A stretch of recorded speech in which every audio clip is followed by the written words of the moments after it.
Germano Campos Entrevista. Começa agora na RDP Internacional.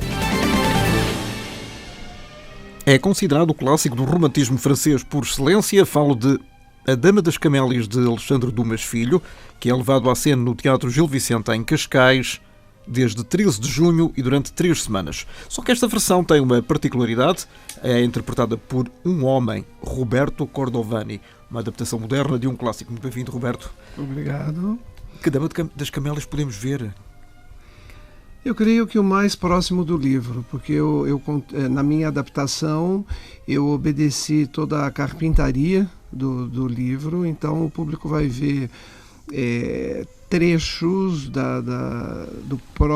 própria história, da própria trama, sem mexer em absolutamente nada, logicamente condensado, porque o espetáculo desta minha adaptação conta com 4 personagens, num total de 1h20. Eu peguei os melhores momentos dessa trama, desse amor. É uma espécie de best-of, não é? Exato. E alguns capítulos do livro eu adaptei e se transformou em música, que foi uma trilha sonora do Luiz Felipe Gama original. E da Ana Luísa. Isso. E porquê um homem? Quando supostamente a dama é uma senhora. Não, mas eu sou uma mulher. No palco eu sou uma mulher. Quer dizer, a questão do homem, o ator, quando ele consegue ser versátil, eu acho que o sexo desaparece. E depois, ao longo da minha carreira, eu fui durante 15 anos Greta Garbo, que me deram os prêmios da minha carreira, os mais significativos, como o melhor ator de Londres, de Madrid, do Festival de Edimburgo, na Escócia. Eu fiz também Evita, fui Eva Peron, mas também fui Jekyll and Hyde, fui Dorian Gray, vim agora de uma novela da Globo que eu era um homem aí cruel que odiava negros e tal, enfim. Acho que o ator ele acaba sendo versátil. Na verdade, a Greta Garbo fez A Dama das Camélias em 1933, com direção do George Cukor, e eu nunca achei Greta Garbo assim uma grande atriz, mas sempre achei a Garbo uma grande figura, né? Que tinha realmente ela não sobreviveu à entrada do sonoro. Sobreviveu, eu acho que até ela sobreviveu. Pouco tempo. Mas logo a carreira dela foi interrompida. Mas o filme, a Camélia, né, que chama Camille, que é A Dama das Camélias, para mim é um dos melhores trabalhos dela, né? Então eu sempre fiquei com isso, como eu fiz Garbo também, e em Londres, que eu estive 1 ano em cartaz no West End, muitos críticos falavam que eu era... Não, em português. Eu sempre me apresento em português. É muito engraçado. Então como é que recebe prémios na Escócia e na Grã-Bretanha? Não sei te explicar. Não sei. Eu concorri com Jeremy Irons, com John Malkovich. E eles sabem disso? Eles estavam comigo. Eles estavam comigo na plateia, né? E qual foi a reação? Não, eles foram super, super carinhosos. Foram. A minha reação era... Por fora. Por favor. A minha reação foi de medo, porque, na verdade, na época, eu estava ilegal em Londres. Quem me deu o prêmio foi através do Sindicato de Atores Ingleses, que, na época, Vanessa Redgrave era presidente. Estamos a falar em que ano? 1989, tem exatamente 30 anos. E eu recebi o prêmio no Old Vic Theatre, que é o teatro do Laurence, que foi do Laurence Olivier, e que na época o Kevin Spacey estava em cartaz ali. Sim, agora não está em cartaz em lado nenhum. Não, só eu. Então, bom, só para te falar que eu sempre me apresento em português, e voltando a Garbo, eu acho que isso me motivou a um dia parar para ler o livro, né? E quando eu li o livro, para mim foi uma grande surpresa, porque o livro se diferencia muito do filme em termos de diálogo, né? É muito mais do que uma história de amor, é uma história de aceitação, é uma história de redenção, é uma história de o quanto às vezes nós somos cruéis conosco mesmo, né?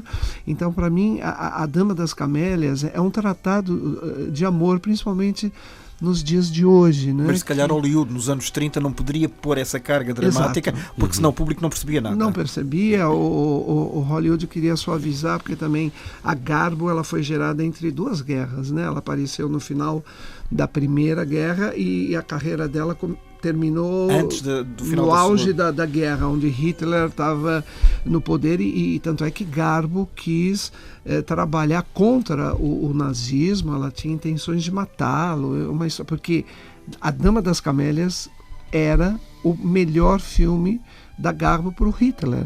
Tanto é que na biografia que ele escreve, né, A Minha Luta, ali ele fala que ele passava dias revendo aquele filme. O que não é bom para um ator nem para um realizador. Não, claro. Ter isso como referência, né? Ter isso como referência. Mas, enfim, então, quando eu peguei o livro, eu fiquei muito comovido, muito comovido. E descobriu, foi uma descoberta. Foi uma descoberta. E aí eu falei, eu vou fazer esse espetáculo. Primeiro eu pensei em fazer um monólogo, mas depois achei meio que ficaria chato. Aí quando eu conheci o Marcos Reis, que chegou a mim para fazer uma leitura de um outro texto que eu tinha recebido a aprovação do governo para fazer, que eu escrevi, chamado Broadway Station, e que ele leu o outro texto, eu senti que ele poderia ser o Armand Duval, né? E depois ele vai explicar o amante, ele vai explicar como ele chegou a também interpretar o pai. Então vamos dar a vez e a voz. Muito bem-vindo. Muito obrigado. Então, Marcos, como é que chegou a esta dama? Então, seguindo aí essa narrativa do Roberto... Sem perder o fio à meada, não é? Exato. Nesse momento a gente se encontrou, se conheceu através da possibilidade da montagem desse outro espetáculo escrito por ele, o Broadway Station. E só que o período de captação, quando nos conhecemos, já estava praticamente expirando. Então chegamos a fazer uma leitura rapidamente numa biblioteca, né, brasileira, e dias depois eu recebi a ligação dele comentando que tinha uma possibilidade de um outro projeto acontecer. Quando cheguei até o encontro dele, ele me apresentou o texto, A Dama das Camélias, e a gente já imediatamente... Já conhecia ou não? Já conhecia a peça, não conhecia tão a fundo quanto conheço hoje, evidentemente, mas como um clássico, realmente já tinha conhecimento. E quando lemos, no momento em que a gente se encontrou, nós dois estávamos completamente arrebatados, porque... foi uma... Você lembra? Assim, um preenchimento, foi uma força assim, de uma história que realmente... A emoção aflorou. Muito forte. Então a gente se olhou e imediatamente... Ali eu acredito que realmente foi uma grande semente, assim, do que, né, depois dessa ideia dele de fazer... Há quem diga que se fazem umas epifanias também no teatro, não é? Por exemplo, quando eu li o livro, eu não sabia que existia também a peça de teatro escrita pelo próprio autor. Porque Então fez duas coisas. Eu fiz duas coisas. Não, e ele também. Ele também. Porque o livro... A mesma história. Exato. O livro, na época que o Alexandre Dumas Filho escreveu... Estamos a falar do século XVIII. Nós estamos falando precisamente de 1848. Quando ele escreveu... Século XIX. Século XIX. O teatro estreou em Paris em 1853. 52, Teatro Vaudeville. Porque o livro teve muito êxito, ele não esperava isso, e depois alguns produtores da época pediram para aquilo ser transformado em peça de teatro, e ele transformou. No Brasil, há registros que eu sei que a Dama das Camélias foi feita por uma grande atriz brasileira, que eu não conhecia, assim, nunca vi em palco, chamada Cacilda Becker, e o pai, que eram os grandes nomes da época, quem fazia era Paulo Altran, né? Aqui conhecido, acho que por algumas novelas e tal. Depois eu soube que Sarah Bernard fez também A Dama das Camélias. Ela própria é grande dama do teatro britânico. E o meu avô, que foi cenógrafo do Teatro Municipal de São Paulo, que não é o meu avô paterno, que por acaso tem seu nome, Germano Campos, mas é o meu avô materno, ele fez o cenário da Dama das Camélias para Vivian Leigh. E quando ela chegou... A atriz de E Tudo o Vento Levou. Tudo o Vento Levou, que fez a célebre Scarlett O'Hara, porque ela vinha de Londres, logicamente, com toda a produção da Dama das Camélias, e quando chegou ao Brasil, o cenário, claro, tinha que ser o Brasil, foi extraviado. E nunca chegou.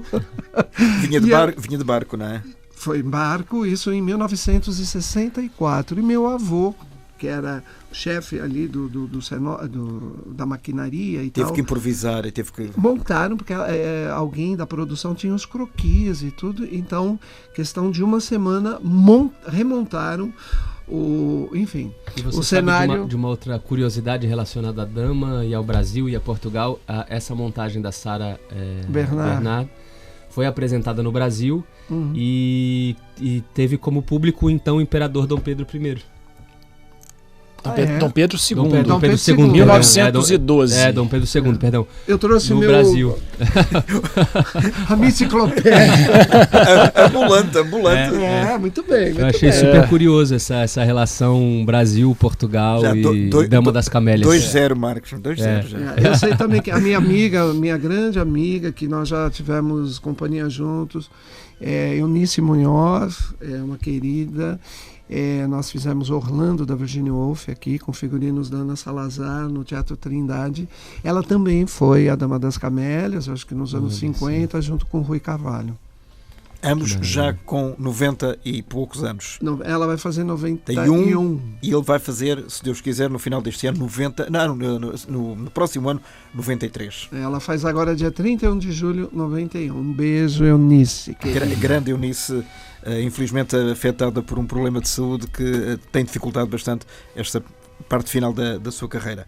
Guilherme Trajano, Conde de Giré, na verdade, para além de retificar tudo aquilo que diz o Marcos Reis, não, mas significa que sabe muito bem sobre o que é que fala, porque andou a pesquisar, não é? Isso, claro. Não, primeiramente, é um prazer estar aqui. Muito obrigado pelo convite. E claro, não podemos deixar de fazer nunca o dever de casa, estudar, não só o texto, né? Senão a camélia dá umas palmadas. Não joga a camélia na gente. Então, é um prazer estar dividindo o palco com o Roberto e com o Marcos. Eu fui o último a integrar o elenco. Moro aqui em Portugal. Há quanto tempo? Cheguei em janeiro desse ano. Vim com a família, com a esposa, 2 filhos. Mas tem trabalhado. Sim, tenho. Já tive novelas que foram passadas aqui na RTP, enfim, outras emissoras. No Brasil também tenho a minha carreira. E vim buscando não só o trabalho aqui, mas também eu tenho a cidadania portuguesa pelo meu pai. Então, o que facilitou um pouco essa mudança para cá. E achei até que demoraria mais a trabalhar aqui, né? Primeiramente, procura apartamento, procura toda a parte burocrática de documentação. E veio o convite, uma produtora de um outro trabalho que eu estou fazendo aqui, que conhece o Roberto, falou: Guilherme, Roberto Cordovani. Claro, conheço o Roberto Cordovani. Está fazendo uma leitura e precisando de um ator para fazer o Conde de Giré. Vou hoje, agora? Ainda vou a tempo? E, enfim, fizemos a leitura. Foi muito bacana, né, Roberto? Foi. Eu também foi imediato, assim, quando eu olhei para o Guilherme, que eu abri a porta, porque foram me apresentados atores muito baixinhos, né, e eu de mulher cresço muito, entendeu? Não só pelo interior, mas pela figura também, principalmente com os figurinos do Dior e da Chanel. Isso é outra conversa sobre a qual temos que falar. E aí, quando eu vi o Guilherme, quando eu senti a leitura e o tipo de esboço que ele foi fazendo da personagem, né, de alguém assim muito meticuloso, muito maldoso, muito ácido. Isso, para mim, retrata muito a sociedade de todas as épocas, mas principalmente da burguesia francesa, né? Então isso veio a calhar. E claro que no trabalho, no dia a dia, muitos matizes vão se construindo, desconstruindo, mas eu acho que Guilherme, como Marcos, vieram assim com um profile bem definido, como atores, para trabalhar um clássico, porque eu nunca tinha feito um clássico, né? Embora tenha feito Dorian Gray e tal, mas o clássico do romantismo, essa coisa, eu tive muito cuidado na adaptação de tirar o lado piegas, meu amor, tirar essas coisas assim, lugares comuns, eu te amo, não vivo sem você, caiu fora. Mas era o que se usava nessa altura. Mas o livro tem outras opções para se falar de amor. Então, o que é muito bonito nessa nova produção de A Dama das Camélias, que estamos estreando agora em breve no Gil Vicente, em Cascais, é que o espetáculo tem um forte erotismo e quase nós não nos tocamos.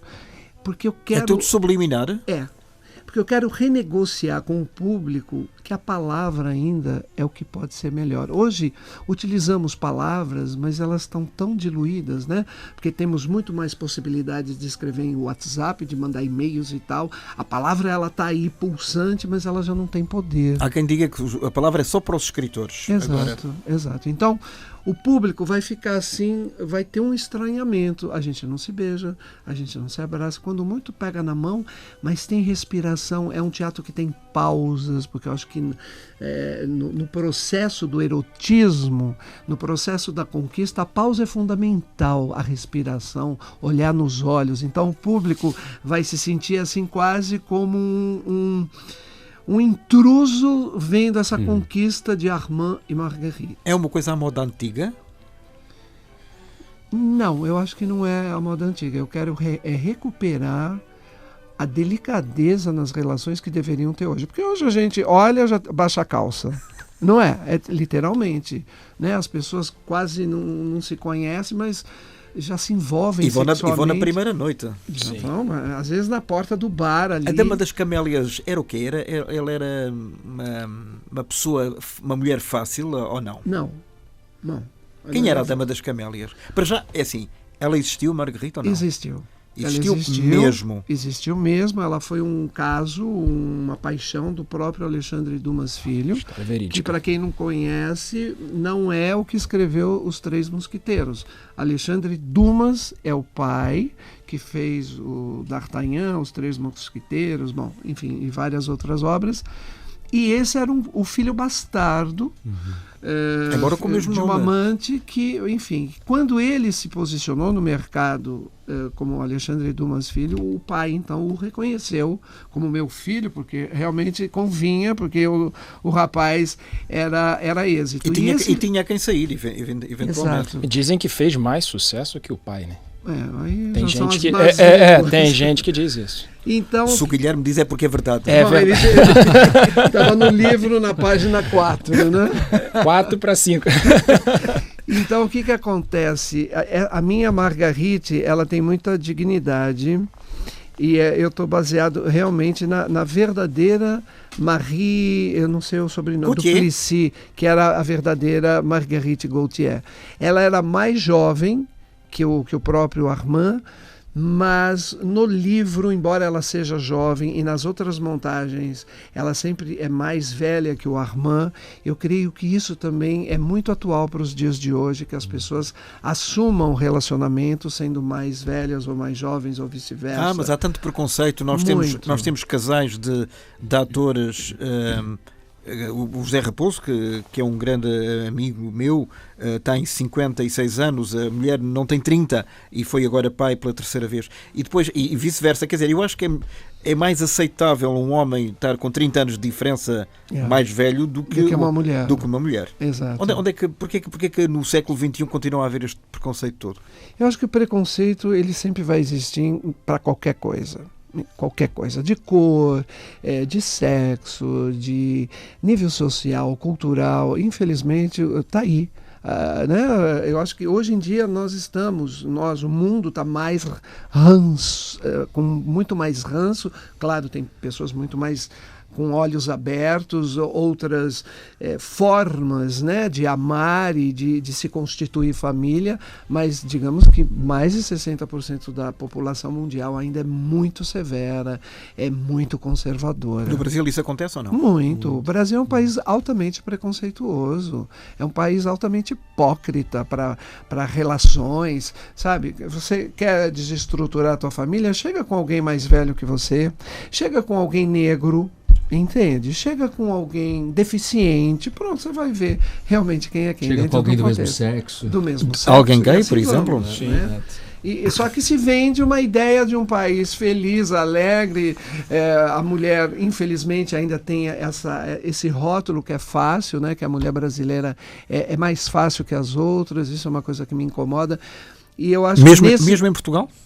Principalmente, eu acho. Principalmente em Portugal? Eu acho que sim. Eu acho que a cabeça do homem português, do hétero, eu acho que...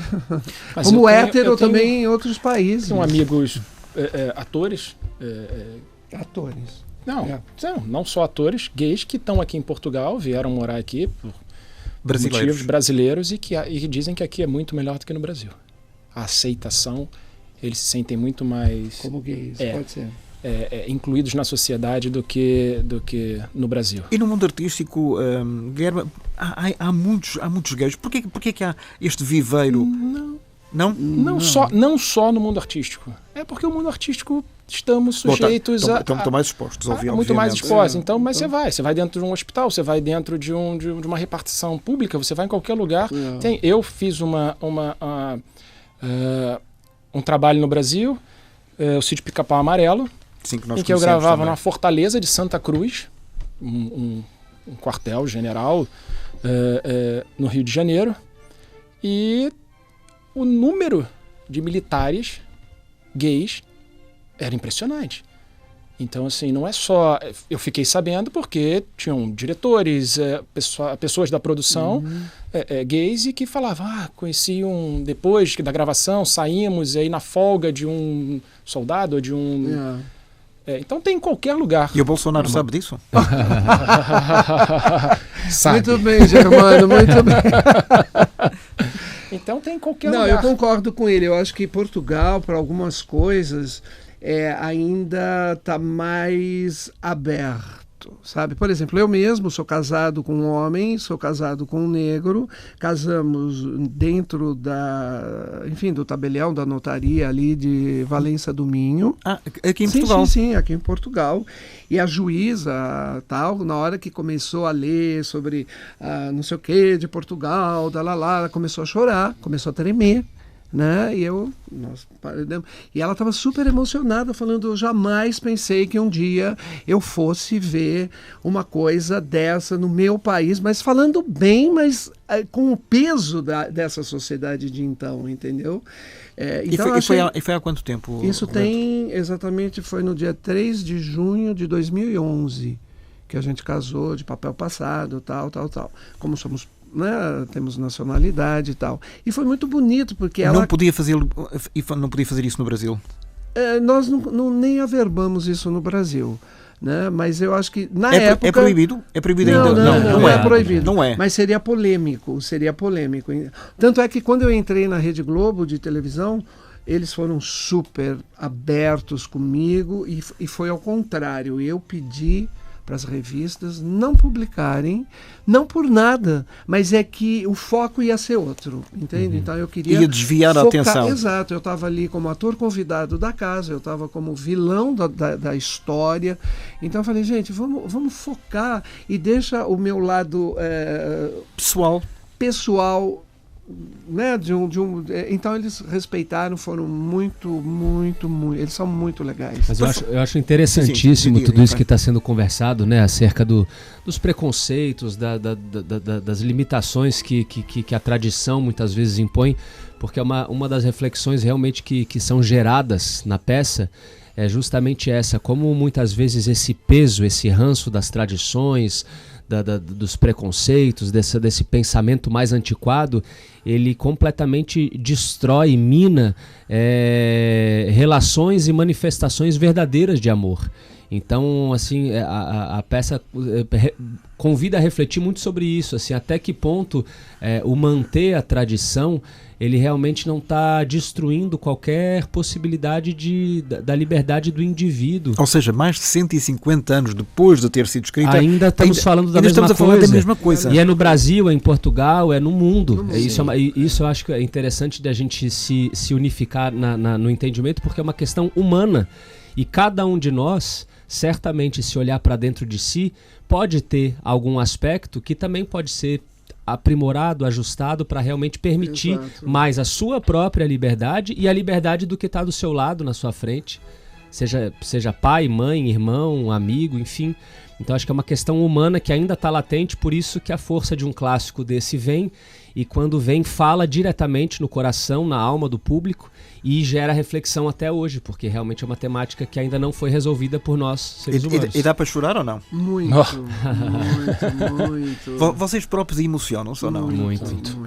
Pelas palavras, pelo Exatamente, contexto, pelas palavras, agora pela luz. Ontem vimos a luz pronta pela primeira vez, então para o público presente vai dar a impressão que eles estão assistindo um filme diretamente do estúdio, aqueles filmes no ar dos anos 40, que todo era feito em preto e branco, porque o espetáculo tem uma tonalidade assim, branco e negro, de estúdio, uma luz muito bem recortada, algumas imagens que sugerem o externo.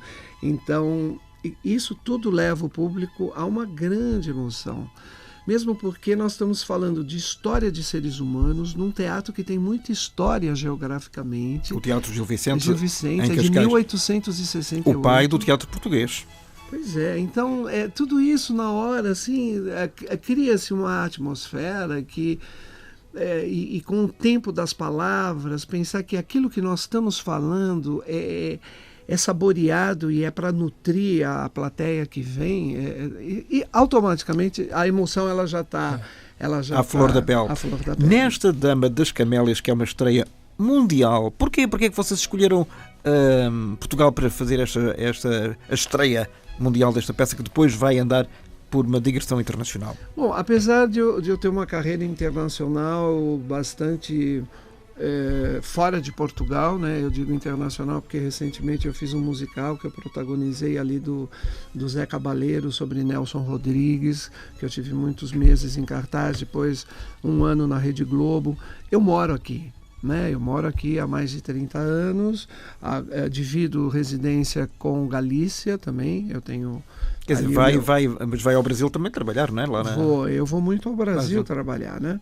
Então, Portugal, geralmente, eu quero estrear para poder justificar que eu moro aqui, entende? Porque, em termos de ganhos, de lucros, o Brasil me dá muito, muito mais, assim, 80 vezes mais. Estamos a falar em dinheiro. Em dinheiro mesmo, em cash, em patrocínios, em contratos, não vou falar contratos milionários, mas contratos... muito generosos, né? Como nós costumamos dizer, simpáticos. Simpáticos. Então, eu quero manter mais vínculos com aquilo. Eu adoraria criar uma escola de teatro, mas não só para a interpretação, mas do ator, o indivíduo teatral. Da formação do homem do teatro. Saber se produzir, isso é fundamental, porque não adianta você ter técnica, mas ficar na mão de 3 ou 4 mercenários, entende? Que você fica sem também, se não tiver talento, também não vai a lado nenhum. Não vai a lado nenhum. Guilherme, está em Portugal, Roberto também, e Marcos? Eu vim a convite do Roberto para poder realizar. Não tenciona morar em Portugal? A nossa vida sempre são guiado pelos ventos, né? Então a gente vai sendo guiado pela construção da nossa carreira. O nosso lar é o palco. Exatamente. Assim, eu estou muito feliz de estar aqui. Assim, realmente fui muito bem acolhido pelo Roberto, por essa terra portuguesa, pelo Gui também depois que quando chegou. E então eu estou muito feliz de estar aqui. Acredito que vai ser um trabalho muito rico e realmente vai ter uma contundência muito significativa na sociedade portuguesa, que é onde a gente está estreando. Então as portas estão abertas aí, quem sabe daqui um pouco também não me torno um cidadão português. Mas fez séries para a Fox, para o canal Fox? Eu tenho recentemente agora, maio acabou de ir pro ar a última temporada da série Rio Heroes, que foi um seriado que eu gravei ano passado no Brasil e tá na Fox Mundial. Ah, Fox Mundial. É. E é um seriado que conta o universo de luta livre, de lutadores do MMA, no início do MMA, onde não havia regras, não havia luvas. Ainda hoje as regras são um bocadinho dúbias, digamos assim. Mas naquela época era uma de uma selvageria, assim. Então, nesse momento que eu e o Roberto nos conhecemos, até tem um fato inusitado, né, curioso, que quando ele chegou com a luva. Que quando eu cheguei lá pra gente fazer essa primeira leitura, eu tava com um porte físico de um lutador, de um atleta, e a energia de um lutador de MMA. Então, no primeiro impacto ali do olho mágico ali, depois a gente até deu risada, assim, achei que o cara ia entrar aqui e ia me bater. Roberto falou, vou aprovar esse menino. Vou aprovar. Depois, pouco a pouco, eu falava, menos ogro, menos... Mas temos esse... demasiado físico, não é? Mas é isso também que o Roberto estava falando, né, no início da nossa conversa, assim, sobre essa versatilidade do ator, né? Isso realmente é um privilégio do nosso trabalho, a gente poder emprestar o nosso corpo e se colocar em processos de profundas transformações, não só físicas, mas psicológicas e de perspectivas de mundo. Por isso é que os atores têm isso realmente é fantástico. Uma cabeça à parte e vocês têm que ser adorados. E essa possibilidade de você estar em casa, no mundo inteiro, estando num palco. Isso aí também é fantástico. Ô, Germano, só fazer um corte aqui. Eu queria muito que você fosse ver realmente o espetáculo. Mas quem é que disse que eu não vou ver? Não sei. Jornalista geralmente fala que vai, que nem dono de restaurante, que dá patrocínio, mas nunca aparece porque estava lavando a cozinha, essas coisas, entendeu? Quero muito, porque eu tô... 13 de junho até dia 30. Até dia 30. De quinta a sábado, 21h30 e domingos às 18h30. Teatro Gil Vicente em Cascais. Agora, um grande acréscimo de qualidade é a Casa Dior. Onde é que entra a Casa Dior no meio disto tudo? Eu fiz Eva Peron durante 7 anos da minha vida. Fui Evita e... Mas não foi a Madonna? Não. Eu fui Evita. Madonna foi a ópera. Foi o filme, não é? E eu ganhei, na época, patrocínio da Maison Dior e da Chanel. A Chanel era representada, na sua época, aqui em Portugal, por uma grande dama da moda, não sei se está viva, Maria Armanda. Maria Armanda era uma... Já morreu. Que pena. A informação que eu tenho é que já faleceu. Ela era uma grande senhora da moda e ela, junto com a Maison Chanel de Paris, me deram, na época, 14 vestidos, o que era, hoje em dia, sei lá, mas 400 mil dólares. Emprestaram ou me deram? Deram mesmo? Mas falaram que eu tinha que perder 9 quilos, porque alta costura, tipo assim, não é para gordo. Então eu entrei para anorético. Numa dinâmica e tal. Então esses figurinos que eu tenho ainda, né, e que por respeito a essas maisons eu ainda faço a divulgação, eles foram restaurados por um carnavalesco no Brasil, da Mangueira, chamado Leandro Bastos, que por sinal... A Mangueira esse ano foi campeã do Carnaval brasileiro, e as costuras adicionais da Sueli Portela, porque são bordados, coisas em alto relevo que teve que ser... Há tecidos, por exemplo, com telas que são impressas, flores naturais que são trabalhadas à pinça, né? Então é um trabalho de tino, sabe? Uma obra de arte. Uma obra de arte que, infelizmente, o público não vai sentir esse requinte, está um porque bocadinho longe. Está de longe. Teria que ter uma câmera tipo close-up, sabe, desses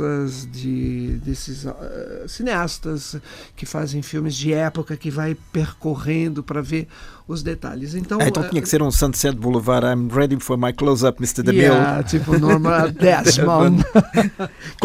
Quando é que vai fazer Norma Desmond? É um dos meus projetos. Viu? Eu já sabia. Olha, muito bem. Só que sabia. assim, eu entrei em contato já há anos com a Espada aqui, que me pôs em contato com o agente do Andrew Lloyd Webber, e que na época cobrava para eu poder fazer Sunset Boulevard, porque ele achou que eu poderia ser a Norma Desmond. Em português, aqui. Em Portugal é o Crepúsculo dos Deuses, como se chama. É como? O Crepúsculo dos Deuses. No Brasil também. É o mesmo título. É, o Crepúsculo.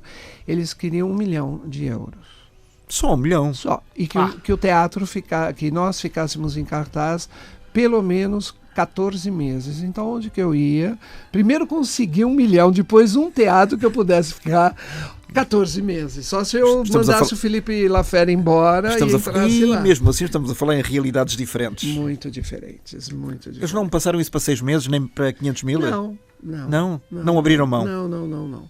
Então, eu falei, ok, né? Mediante a Norma Desmond ser tão cara, eu resolvi fazer outros espetáculos. A Dama das Camélias, mantendo o glamour ainda da Dior e Chanel. O que é que o atrai nas figuras femininas? Na Evita? É paradoxal, mas é a masculinidade. Eu acho que com essas mulheres eu entendi o que é ser masculino. No sentido da força, no sentido da determinação, no sentido de passar adiante, seja qual for o problema, entende? Eu aprendi muito. Eu acho que a Garbo, para mim, é uma grande amiga que eu fiz.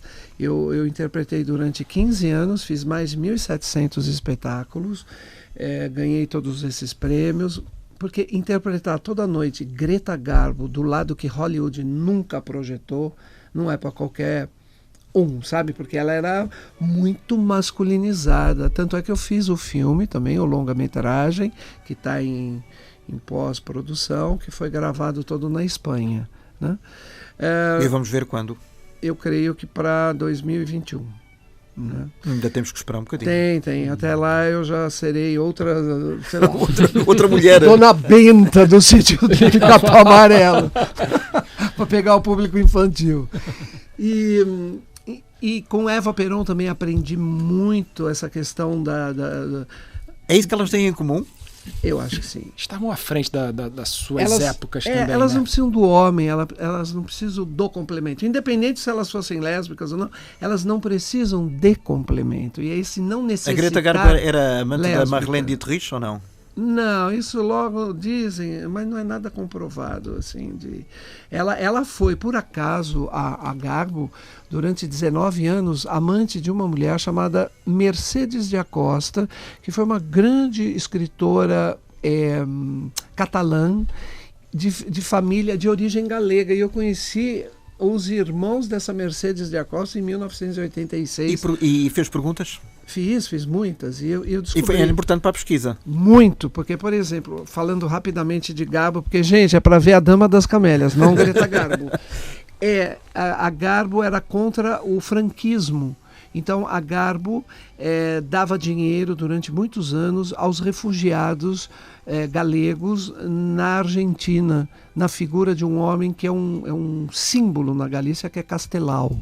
O Castelao foi um libertador, tipo um Che Guevara, que foi exilado vários anos na Galícia, em Buenos Aires, e a Garbo, então, alimentava esses desertores ou esses, enfim, de esquerda contra o franquismo. Então, ela dava dinheiro, o maquiador dela que criou esse rosto lânguido, né, essa boca caída e tal, era galego, que ela tirou ali de uma guerra civil espanhola. Ela, só assim para terminar, Greta Garbo, ela foi a primeira pessoa que incentivou o Tennessee Williams a produzir para o teatro um bonde chamado Desejo. E ela deu dinheiro para ele para fazer a produção. Não só incentivou, mas patrocinou, né? Tá.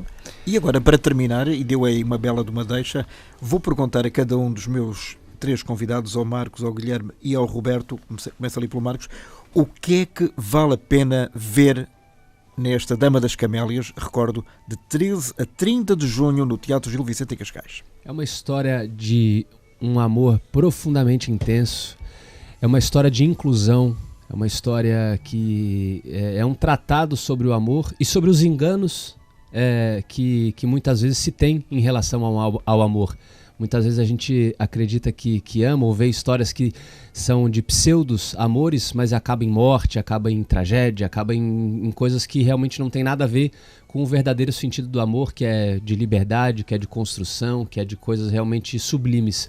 Então acho que a reflexão acerca do amor e a reflexão acerca da liberdade de amar e da importância de preservar a liberdade de amar é uma das coisas que realmente estão aí muito contidas e vão gerar boas reflexões aí para o público.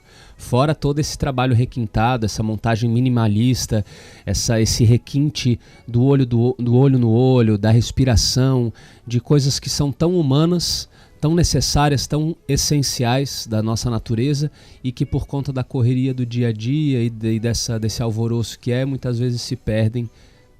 E temos que parar para refletir. Exatamente. Guilherme?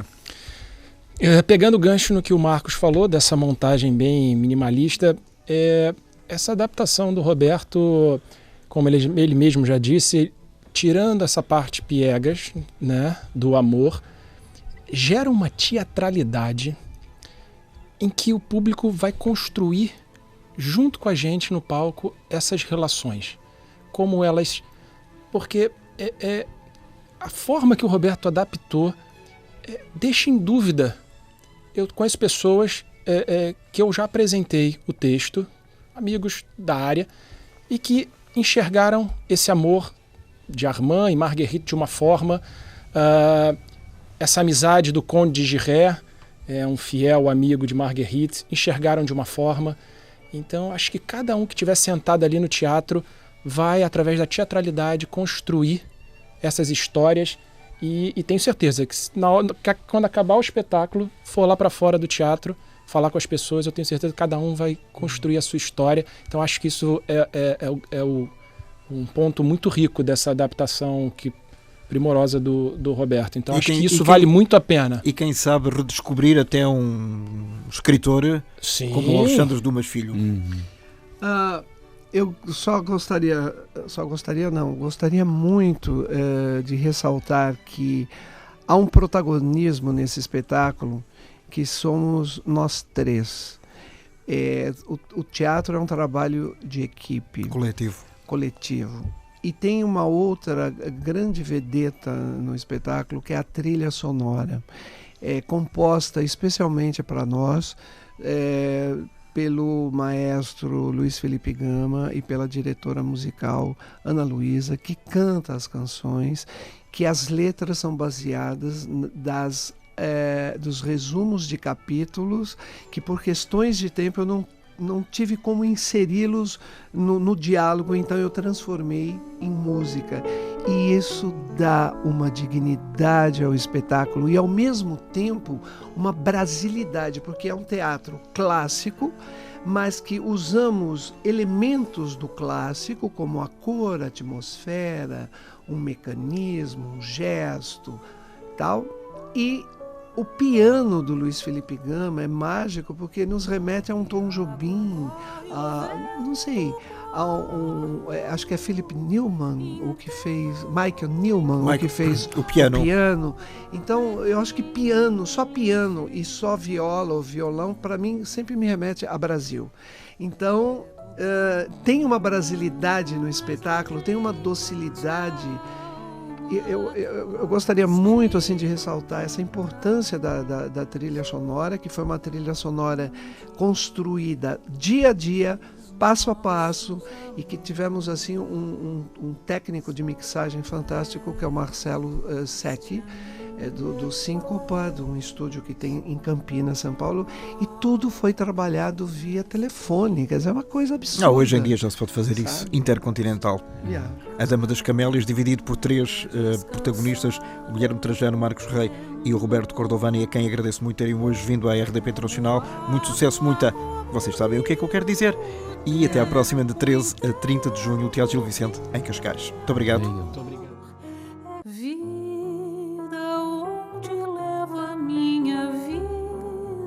Se nem sei de mim nem nada, é vento que prediga mais. Que vento e vento, porque não darei ao vinho, ao vento, vela e taça, porque então perder essa alegria, enfim.